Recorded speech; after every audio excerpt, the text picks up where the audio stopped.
ونصلي ونسلم على سيدنا ومولانا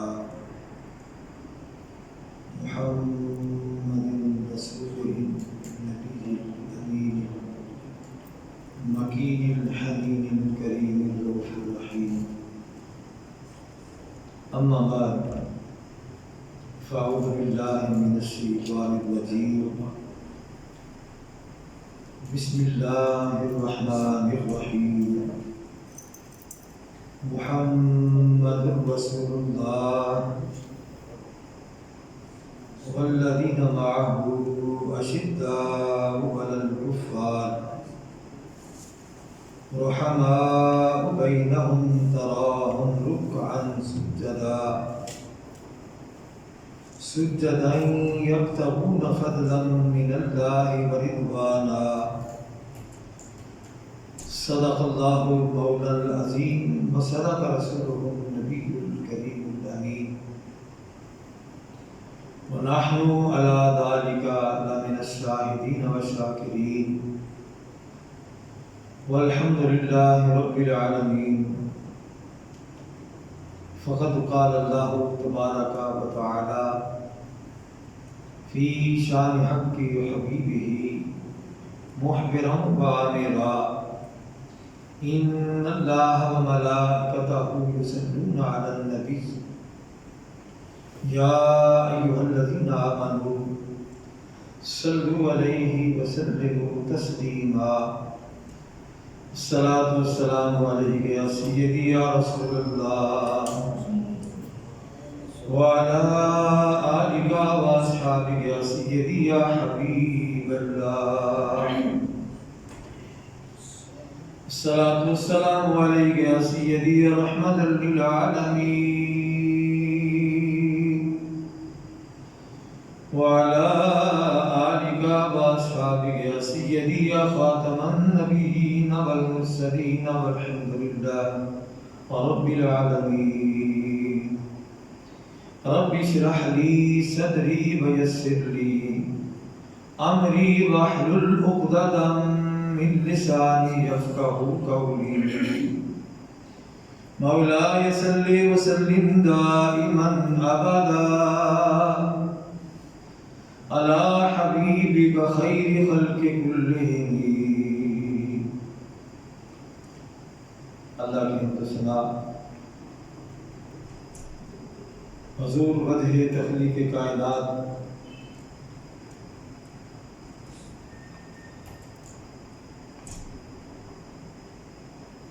صلی اللہ علیہ وآلہ وسلم کی بارگاہ عالیہ کے اندر قضیہ درود و سلام عرض کرنے کے بعد آج ذی الحج مبارک کی 29 تاریخ ہے. بلا تمید و بلا مثال کل یکم محرم الحرام ہے اور یہ یوم ہے سیدنا امیر المومنین خلیفۃ المسلمین خلیفہ ثانی حضرت سیدنا عمر بن خطاب رضی اللہ تعالیٰ عنہ کا یوم شہادت ہے. اسی مناسبت سے ہم چند باتیں احادیث مبارکہ کی روشنی میں آپ کے مناقب و فضائل بیان کرنے کی کوشش کریں گے. میں اکثر یہ بات کہا کرتا ہوں کہ ہماری سنت میں اللہ کا بھی اتنا کرم ہے کہ ہم جب آقا کریم صلی اللہ علیہ وآلہ وسلم کی ولادت باسعادت کا ماہ مقدس آتا تو ہم پورے زور شور کے ساتھ سب سے بڑھ کر آقا کریم کی میلاد کی خوشی کرتے ہیں. اور جب اہل بیت اطہار کے ایام آتے ہیں تو پھر ہم کھل کے اہل بیت اطہار کی محبت کا اظہار کرتے ہیں. اور جب آقا کریم صلی اللہ علیہ وآلہ وسلم کے صحابہ کرام بالخصوص خلفائے راشدین کے ایام آتے ہیں تو ہم کھل کے خلفائے راشدین کی عظمت کو، ان کی شان کو، ان کے مقام کو ہم بیان کرتے ہیں، اور اس سے بھی بڑھ کر اولیاء اللہ کے ایام بھی ہم ہی اللہ کے فضل سے وہ منعقد کرتے ہیں، ان کا تذکرہ کرتے ہیں۔ ان کا کیا تذکرہ کرتے ہیں؟ در حقیقت ہم اپنے مقدر سوار رہے ہوتے ہیں، اپنی آخرت کے لیے سب کچھ کر رہے ہوتے ہیں۔ ان کے تو ہم پہ بے شمار احسانات ہیں، وہ اولیاء اللہ ہوں، وہ صحابہ کبار ہوں، وہ اہل بیت اطہار ہوں، آقا کریم صلی اللہ علیہ وآلہ وسلم کی ذات مقدسہ۔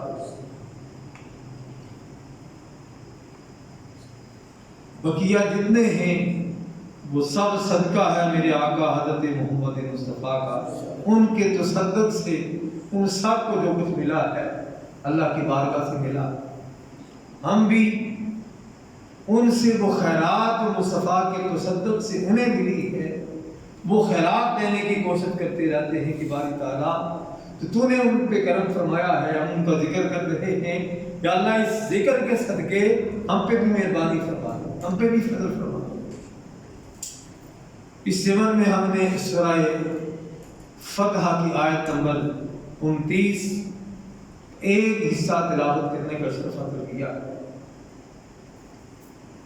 پچھلے جمعے ہم نے ذکر سیدنا عثمان غنی کیا تھا، اس کے بعد پھر کیونکہ غدیر خم کا ذکر آ گیا تھا تو پھر ہم نے مولا علی کا ذکر کیا، اور آج الحمدللہ ہم خلیفہ ثانی امیر المومنین مراد رسول سیدنا عمر فاروق رضی اللہ تعالی عنہ کا ذکر پاک کر رہے ہیں۔ اس آیہ کریمہ کا دوسرا وستار جو ہے آقا کریم کے بعد، یعنی پہلے اللہ کریم نے اپنے محبوب کا ذکر فرمایا، میرے محبوب اللہ کے رسول ہیں، پھر والذین معہ حضرت سیدنا صدیق اکبر، پھر ذکر فرمایا شداء علی الکفار، پھر سیدنا عمر فاروق رضی اللہ تعالیٰ کا ذکر فرمایا۔ یہ بات بیان ہو چکی ہے کہ یہ جتنی باتیں ہیں ان میں ہر صحابی رسول وہ بات اس پہ صادق آتی ہے، لیکن بعض کے اندر خاص ہوتی ہیں، جیسا کہ سیدنا عمر فاروق رضی اللہ تعالیٰ کے بارے میں مشہور ہے کہ آپ کفار کے بارے میں بڑے سخت رویہ رکھنے والے، بڑے سخت تھے۔ باقی 1,00,000 کم و بیش 24,000 صحابی جو ہیں وہ سب مرید ہیں میرے مصطفیٰ کے۔ تنہا حضرت سیدنا عمر بن خطاب رضی اللہ تعالیٰ عنہ کہ یکتا وہ صحابی ہیں جو مراد رسول ہیں، جنہیں اللہ کے محبوب نے اللہ سے مانگ کے لیا اور ایسے الفاظ ذکر فرمائے کہ انہیں پڑھ کے کلیجے کو ٹھنڈ پڑتی کہ باری تعالیٰ یہ اتنا معزز شخص تھا جس کے متعلق تیرے محبوب کریم رؤوف الرحیم صلی اللہ علیہ وآلہ وسلم نے اتنے خوبصورت الفاظ کہہ کے تیری بارگاہ عالیہ کے اندر دعا کی۔ الفاظ کیا تھے جس سے متعدد صحابہ کرام نے بیان کیا ہے۔ حضرت عبداللہ بن عمر، حضرت عبداللہ بن عباس، حضرت عبداللہ بن مسعود رضی اللہ تعالی عنہ یعنی ان صحابہ کرام سے دو تین مرتبہ ان صحابیوں نے آقا کریم کا ارشاد بیان کیا۔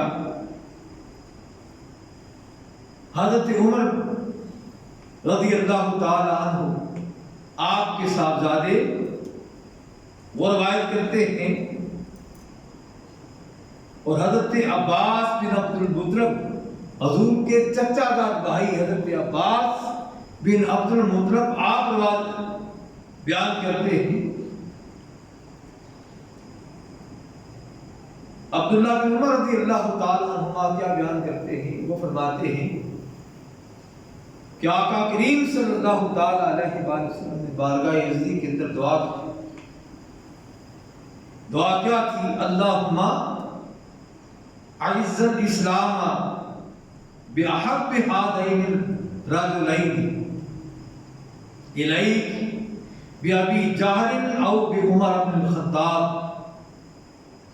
قال وکان احبہما الیہ عمر۔ اس حدیث پاک کو امام ترمذی نے، امام احمد بن حنبل نے، امام حبان نے، امام حاکم نے، امام بزار نے اس حدیث پاک کو بیان کیا ہے کہ آقا کریم صلی اللہ علیہ وآلہ وسلم نے دعا کی کہ اللہ تعالیٰ تو ابو جہل یا عمر بن خطاب دونوں میں سے آپ نے ایک پسندیدہ بندے کے ذریعے اسلام کو غلبہ اور عزت عطا کرو۔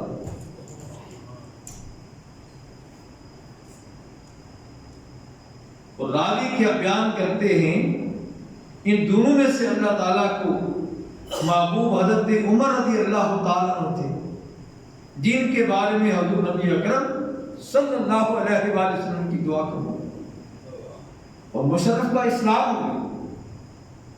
اور کون؟ عمر بن خطاب رضی اللہ تعالیٰ عنہ۔ آپ اندازہ لگائیں کہ آقا کریم صلی اللہ علیہ وآلہ وسلم دعا کرتے کہ باری تعالیٰ ان دو میں سے جو تیرا پسندیدہ ہے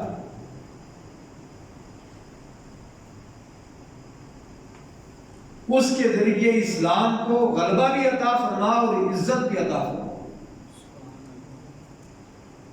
اسی لیے آپ کے بارے میں یہ مشہور ہے کہ آپ کفار کے مقابلے میں بڑے سخت ہیں۔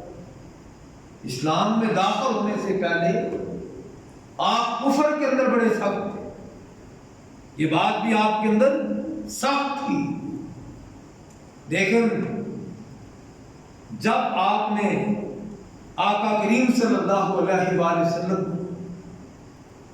10 اقدس پہ بیعت کی تو پھر اسلام کو یہی حقیقت ہے کہ 4 چاند تک آپ کے اسلام لانے سے پہلے چھپ کے گھروں کے اندر نماز پڑھی جاتی تھی۔ الغلام نماز پڑھنے سے مٹھی بھر جو مسلمان تھے وہ کفار کی زیادتیوں سے ڈرتے تھے۔ 39 صحابہ آقا کریم صلی اللہ علیہ وآلہ وسلم کے 10 اقدس پہ بیعت کر چکے تھے۔ 40ویں صحابی حضرت سیدنا عمر بن خطاب رضی اللہ تعالیٰ عنہ، ادھر آقا کریم نے دعا کی، ادھر اللہ کریم نے اپنے محبوب کی دعا کو قبول فرمایا۔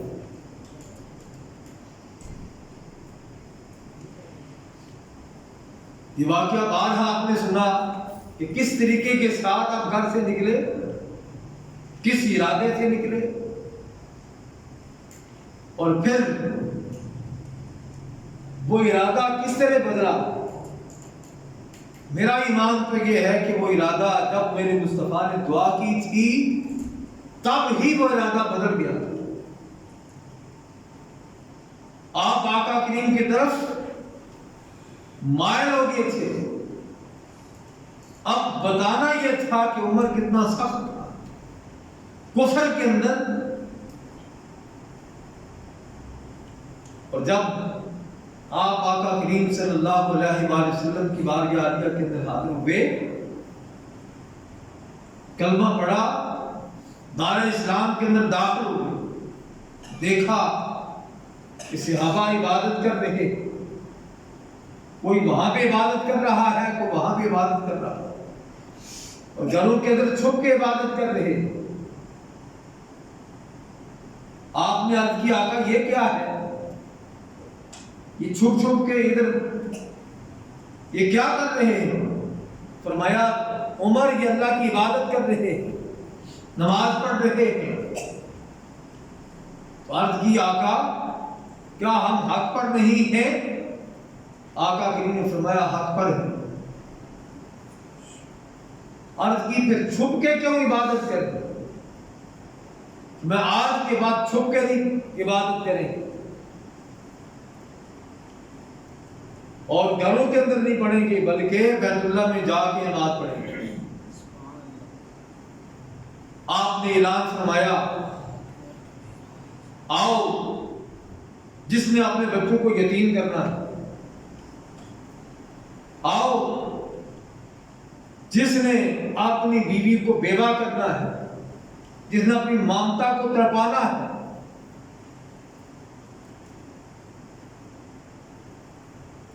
آج کے بعد ہم چھپ کے عبادت نہیں کریں گے۔ جب یہ حالت دیکھی تو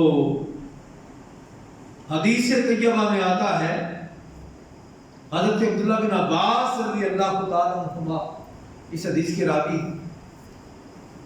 وہ بیان کرتے ہیں جس وقت عمر اسلام لائے مشرکین مکہ کہنے لگ پڑے الیوم انتصف القوم منا، آج کے دن ہماری قوم دو حصوں میں بٹ گئی، آدھی رہ گئی، یعنی تنہا حضرت عمر فاروق رضی اللہ تعالی عنہ وہ سمجھتے تھے یہ تنہا جو ہیں وہ نصف ہیں اور باقی سارے نصف ہیں، اور میرے آقا کریم صلی اللہ علیہ وآلہ وسلم نے اسی لیے اللہ کی بارگاہ میں دعا کی تھی کہ باری تعالیٰ عمر کے ذریعے اسلام کو غلبہ عطا فرما اور اسلام کو عزت عطا فرما۔ ان کے اسلام لانے پہ فقط زمین پہ خوشیاں نہیں منائی، زمین میں مرحبا نہیں کہا گیا، مبارکبادیں نہیں دی گئی۔ حضرت عبداللہ بن عباس رضی اللہ تعالی عنہما آپ بیان کرتے ہیں کہ ناظر جبریل فقال یا محمد صلی اللہ علیہ وآلہ وسلم، جبریل امین آسمان سے اترے اور آقا کریم صلی اللہ علیہ وآلہ وسلم سے مخاطب ہوئے، یا محمد صلی اللہ علیہ وسلم۔ جب عمر ایمان لائے، اسلام قبول کیا، اہل آسمان نے حضرت عمر رضی اللہ تعالیٰ عنہ کے اسلام لانے پہ انہوں نے خوشیاں منائی۔ اس تبشر اہل سمائے بے اسلام عمر کے اسلام لانے پہ آسمان میں خوشیاں منائی گئی، مبارکبادیں دی گئی، ایک دوسرے کو مرحبا کہا گیا کہ مبارک ہو آپ کو سب کو کہ آج عمر اسلام لے آیا۔ اسلام زمین پہ لائے، اہل ایمان نے زمین پہ خوشیاں کی۔ جبریل امین اللہ کی بارگاہ سے اتر کے مصطفیٰ کریم کو بشارت دے رہے ہیں، یا رسول اللہ آپ کو بشارت ہو کہ عمر کے اسلام لانے پہ فقط آپ ہی خوش نہیں ہو رہے بلکہ آسمان کے سارے فرشتے خوش ہو، اللہ بھی اس کے اسلام لانے پہ خوش ہو گیا۔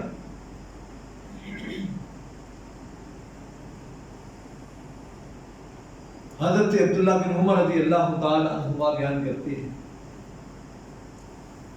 جس وقت حضرت امیر المومنین و خلیفۃ المسلمین حضرت عمر بن خطاب رضی اللہ تعالی عنہ نے اسلام قبول کیا، نبی کریم صلی اللہ علیہ وآلہ وسلم نے ان کے سینہ اقدس پہ 3 دفعہ اپنا دست اقدس مارا، اور ہر مرتبہ آپ صلی اللہ علیہ وآلہ وسلم نے یہ ارشاد فرمایا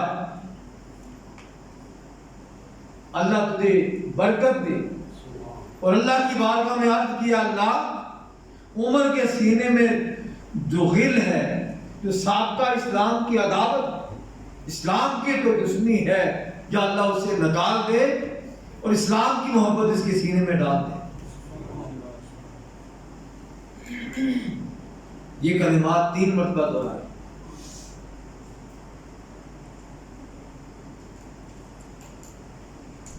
حضرت عبداللہ بن مسعود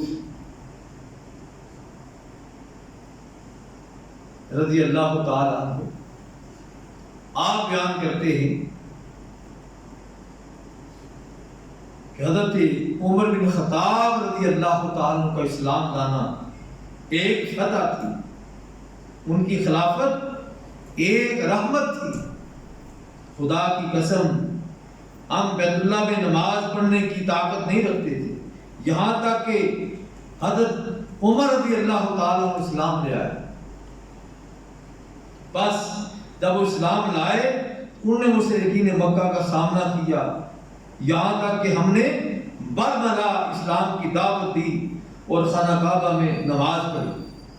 ایک عمر کے اسلام لانے کے بعد وہ بیان کرتے ہیں اس طرح مسلمانوں کی ہمت اور جرأت بڑھ گئی تھی، اس طرح برملا اللہ کی عبادت کرتے تھے بے خوف و خطر۔ کون؟ عمر بن خطاب رضی اللہ تعالی عنہ حضور نبی اکرم صلی اللہ علیہ وآلہ وسلم کی صحابی،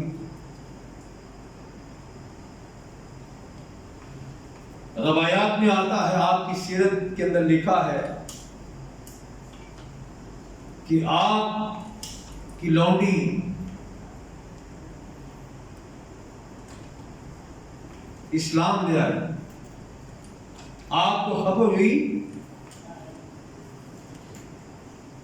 آپ نے اسے الٹا لٹکا دیا،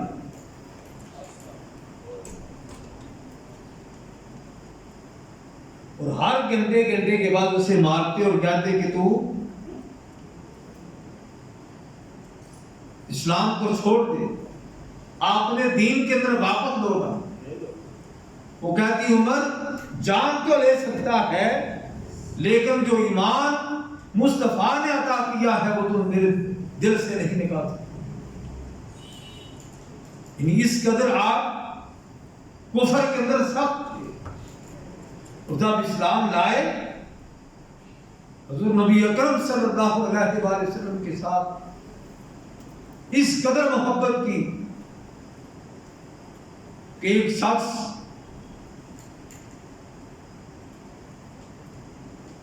جو بظاہر مسلمان تھا اپنا فیصلہ یہودی کے کہنے پہ نبی کریم صلی اللہ علیہ وآلہ وسلم کی بارگاہ عالیہ کے اندر لے گیا۔ یہ بات بار آپ نے سن رکھی ہے۔ المختصر آقا کریم نے وہ فیصلہ یہودی کے حق میں فرما دیا، وہ رائٹ پہ تھا، اور یہ جو برائے نام مسلمان تھا یہ جھوٹ کے مبنی تھی۔ انہوں نے کہا مجھے یہ فیصلہ نہیں منظور۔ حضرت سیدنا صدیق اکبر کے پاس اپنا فیصلہ لے کے جاتے ہیں، پھر انہوں نے وہی ارشاد فرمایا، پھر اس نے کہا کہ کفار کے مقابلے میں عمر بڑا سخت ہے، ان سے جا کے فیصلہ کرواتے، وہ فیصلہ میرے حق میں کر دیں گے۔ یہ نہیں پتا تھا کہ وہ بک چکے ہیں مصطفیٰ کریم صلی اللہ علیہ وسلم کی زلفوں پہ. انہیں اپنا سب کچھ مصطفیٰ کو دے دیا. آقا کریم صلی اللہ علیہ وآلہ وسلم جو فرما دے وہی حق ہے، وہی سچ ہے، وہی حقیقت ہے، وہی اللہ کی منشا ہے، وہی اللہ کی رضا. اللہ بھی ادھر ہی کے ہے جدھر مصطفیٰ ہے. جو مصطفیٰ کہہ دے اللہ بھی وہی کہہ دیتا. خبر تھی، پتا تھا. جب وہاں پہنچے اس یہودی نے کہا اس بات سننے سے پہلے میری بات کو سن لو کہ آقا کریم اس کا فیصلہ کر چکے اور حضرت سیدنا صدیق اکبر نے بھی وہی فرمایا ہے جو میرے آقا کریم نے. اب یہ آپ کے پاس آیا ہے، اب آپ فیصلہ فرما دیں. آپ نے کوئی بات نہیں سنی، کوئی تفصیل نہیں سنی، وضاحت نہیں طلب کی کہ کیا ماجرا تھا، کیا ہوا. ماجرا بیان تو کرو اور میں آپ ٹھہرو، مجھے اندر جا لینے دو، واپس آ کے میں تمہارا فیصلہ کرتا ہوں. اندر گئے، تلوار نیام سے نکالی اور اس منافق کے سر کو قلم کر دیا. کہا جس کا فیصلہ، جس سے میرے آقا کریم کا فیصلہ منظور نہیں ہے، اس کا فیصلہ پھر عمر کی تلوار ہی کر سکتی ہے. قرآن مت گیا کہ عمر نے ایک مسلمان کو قتل کر دیا ہے. آقا کریم کی بارگاہ عالیہ کے اندر جب بات پہنچی، میرے آقا کریم نے فرمایا عمر تو نے کیوں قتل کیا اسے؟ وہ تو مسلمان تھا. حالانکہ ایسے واقعات اور بھی ملتے ہیں کہ ایک شخص ڈل کے پہاڑی پہ چڑھ جاتا ہے اور کہتا ہے لا الہ الا اللہ محمد، اس کے باوجود اسے قتل کر دیا جاتا ہے. مصطفیٰ فرماتے ہیں تو نے کیوں قتل کیا؟ یا اللہ اس نے مجھ سے ڈر کے کلمہ پڑھا تھا. فرمایا تو نے اسے سینہ چیر کے دیکھا تھا؟ تو نے اسے کیوں قتل کیا؟ جب کلمہ پڑھ لیا تھا تو وہ اللہ کی پناہ میں آ گیا تھا. آقا کریم ناراض ہوتے ہیں، ادھر وہی فعل عمر کرتے ہیں، سر قلم کر دیا، مار دیا اسے. آقا کریم نے پوچھا عمر یہ تم نے کیوں کیا ہے؟ عمر جواب دیتے ہیں یا رسول اللہ وہ منافق تھا، مومن نہیں تھا. اگر مومن ہوتا، مسلمان ہوتا تو جو کچھ آپ نے کہہ دیا تھا وہیں سے واپس گھر لوٹ جاتا، کسی تحقیق کی ضرورت نہیں تھی اسے. آپ نے فرمایا انت فاروق. اسی لمحے میرے مصطفیٰ نے فرمایا ہاں تو کفر اور اسلام کے درمیان فرق کرنے والا ہے. کون؟ عمر فاروق رضی اللہ تعالی عنہ. آپ کا یہ حال ہے، 40 لاکھ مربع میل پہ آپ کی حکومت ہے اور رات کو عام سادہ لباس پہن کے، نقاب اوڑھ کے آپ گلیوں کے چکر لگاتے ہیں، غرباء مساکین کی خیریت دریافت کرتے ہیں. ایک مقام پہ پہنچتے ہیں، اندر سے بچوں کے رونے کی آواز آتی ہے. آپ دستک دیتے ہیں، اندر سے ایک بیوی بولتی ہے، پوچھتی ہے کون؟ وہ ایک مسافر ہوں، دریافت کرنے آیا ہوں یہ بچے کیوں رو رہے ہیں. اس نے کہا تو کیا کرے گا؟ جب کئی پوچھنے والے آتے ہیں، یہ کوئی 1-2 دن کی بات نہیں ہے، یہ لمبا ماجرا ہے، ایک لمبی کہانی ہے، تو کیا کرے گا؟ نے کہا جو کچھ مجھ سے ہو سکا مجھے پتا تو چلے. انہیں ہوا کیا ہے، کیوں رو رہے ہیں؟ اس نے کہا بس کئی دنوں سے یہ بچے بھوکے پیاسے ہیں، انہیں کھانے کے لیے کچھ نہیں ہے. ہنڈیا چڑھائی تھی کہ بس کیا کہ میں ہنڈیا پکے گی، اس میں نے روڑے ڈالے تھے، پتھر ڈالے تھے، پتھر ڈال کے پانی ڈال کے میں نے چولہے پہ چڑھا دیا تھا تاکہ یہ ہنڈی ابلتی رہے گی، بچے سو جائیں گے. لیکن بھوک اس شدت کی تھی کہ انہیں نیند نہیں آ رہی تھی، اس وجہ سے یہ رو رہے ہیں. آپ نے فرمایا پھر تم بیٹھ جاؤ، میں چولہے میں آگ جلاتا ہوں. آپ نے آگ جلائی جو آپ کی سیرت طیبہ کے اندر لکھا ہے، خود آٹا گوندا، خود روٹیاں پکائی، سالن پکا کے روٹیاں پکا کے اسے کہا اب بچوں کو دو یہ کھائیں۔ انہوں نے کہا اللہ تیرا بھلا کرے، اور عمر کتنا لاپرواہ انسان ہے کہ میرے بچے کتنے دنوں سے بھوکے ہیں، اس کو خبر ہی نہیں، اور تیرا اللہ بھلا کرے، اللہ تعالیٰ عمر کی جگہ تجھے مسلمانوں کا خلیفہ بنا۔ آپ نے فرمایا اگر میری یہ عادات تجھے پسند آئی ہے تو میرے لیے عمر کو معاف کر دی۔ وہ کہنے لگی میں عمر کو معاف نہیں کروں گی، اس لیے اسے خبر نہیں، اتنا بے خبر ہے، پرواہ نہیں۔ اللہ تعالیٰ تجھے اس کی جگہ امیر المومنین بنا دے۔ آپ نے کہا میں پھر محنت کرتا ہوں، میرے اس فعل کی وجہ سے عمر کو معاف کر دے۔ جا پھر تیری وجہ سے میں عمر کی خطا کو معاف کرتی ہوں، اس کی غلطی کو معاف کرتی ہوں، جا تیری وجہ سے میں نے عمر کو معاف کیا۔ جب یہ کہنے کی دیر تھی آپ نے نقاب ہٹایا اور فرمایا میں ہی عمر ہوں جس سے تم نالاں تھی، جب تک تو نے مجھے معاف نہیں کیا تھا تب تک میں نے تجھے اپنا تعارف نہیں کروایا، جب تو نے معاف کر دیا، مجھے معافی مل گئی تو میں نے نقاب ہٹا کے اپنا تعارف کروایا۔ ڈرنے لگی مجھے معاف کر دے، میں کہ تجھے نہیں، بس قیامت کے دن جب میری پیشی ہوگی وہاں اس بات پہ قائم رہنا کہ باری تعالیٰ میں نے عمر کو معاف کر دیا۔ یہ ہے خلیفہ، یہ ہے امیر المومنین، یہ ہے خلیفہ المسلمین، یہ ہے غریب پرور۔ آج ایک محلے کا تگے کا کوئی بندہ ہو، صرف چودھر اس کے پاس ہو، معمولی سی بات اسے پہنچ جائے، جب تک وہ انتقام نہ لے بلکہ ظلم نہ کرے اس وقت تک اسے چین نہیں آتا۔ ایک محلے کا عام آدمی کوئی کسی کو کوئی بات کہہ دے، وہ کہتا ہے میں اپنے پیو کا نہیں دیتا، میں تو بدلہ نہ تیرے کو بدلہ لے کے چھوڑاں گا، تیری ایسی تھی جیسی تو ہونا کون سے، تینوں پتا نہیں میں بڑا چودھری ہوں، بڑا فنے خان۔ بھائی فنے خانی چودھرا تمہاری یہاں پہ ہی نکل جائے گی، قیامت میں اللہ کی بارگاہ میں کیا کرنا۔ آج کے حکمران چور ہیں، لٹیرے، ملک کے دشمن ہیں، قوم کے دشمن ہیں، اسلام کے دشمن، نہ اسلام کی حیا، نہ امت کی حیا، نہ امت کی پرواہ، فقط ہر کوئی اپنی کرسی کو بچانے پہ لگا ہوا ہے۔ کل قیامت کے دن اللہ کی بارگاہ میں کیا جواب دیں؟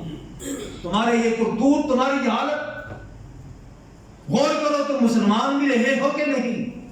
جو کچھ تم کرتے ہو، کیا کوئی مسلمان ایسا کر سکتا ہے اپنے ملک کے ساتھ، اپنی قوم کے ساتھ، اسلام کے ساتھ، میرے آقا کی ختم نبوت کے ساتھ، عظمت رسالت کے ساتھ، شان رسالت کے ساتھ جو کچھ ہم کرتے ہیں؟ اللہ کریم ہمیں بھی غیرت ایمانی عطا فرمائے، ہمیں بھی دین کی سمجھ عطا فرمائے، ہمیں بھی جذبہ ایمانی عطا فرمائے، اس جذبہ ایمانی کے ساتھ ہمیں اللہ کریم سوچنے کی توفیق عطا فرمائے۔ اور یہ بات حق ہے کہ جو کوئی دنیا کے اندر جس کسی کے ساتھ ہوگا، جس کی خیر خواہی کرے گا، کل قیامت کے دن اس کا حشر نصیب اسی کے ساتھ۔ بارہا میرے مصطفیٰ کریم صلی اللہ علیہ وآلہ وسلم کے ارشادات حدیث طیبہ کے اندر موجود ہیں۔ اس صحابہ جس نے یہ بات سنی وہ خوش ہو گیا، اللہ کا کرم ہے، اللہ کی مہربانی۔ مصطفیٰ کریم نے پوچھا قیامت کے لیے کیا تیار کر رکھا؟ کہنے لگا زیادہ تو تیاری نہیں کر سکا، نہ نمازوں سے، نہ روزوں سے، نہ زکات سے، نہ صدقات و خیرات سے۔ ایک بات ضرور ہے، میں اللہ کے رسول سے، ابوبکر سے، عمر سے، عثمان سے، علی سے، طلحہ سے، زبیر سے، سعد سے، سعید سے، میں ان سب سے محبت کرتا ہوں۔ اور مجھے امید ہے ان کی محبت کی وجہ سے اللہ کل قیامت کے دن مجھے ان کے ساتھ اٹھائے. لیکن کرتوت بھی جیسے نہیں فقط محبت جو ہے زبانی محبت کافی نہیں, انہیں کرتوت بھی درست کرنا چاہیے. وہ یہ کہے کہ مجھے صحابہ سے محبت ہے, اہل بیت سے محبت ہے, تو کام جو ہے وہ کفار والے, وہ دشمنوں والے کرے, تو پھر کہے کہ میں بخشا جاؤں گا. اس وقت سے ڈرو. اللہ کریم اپنے محبوب کے صدقے ہمیں دین کی سمجھ عطا فرمائے. واہ خدا الحمدللہ.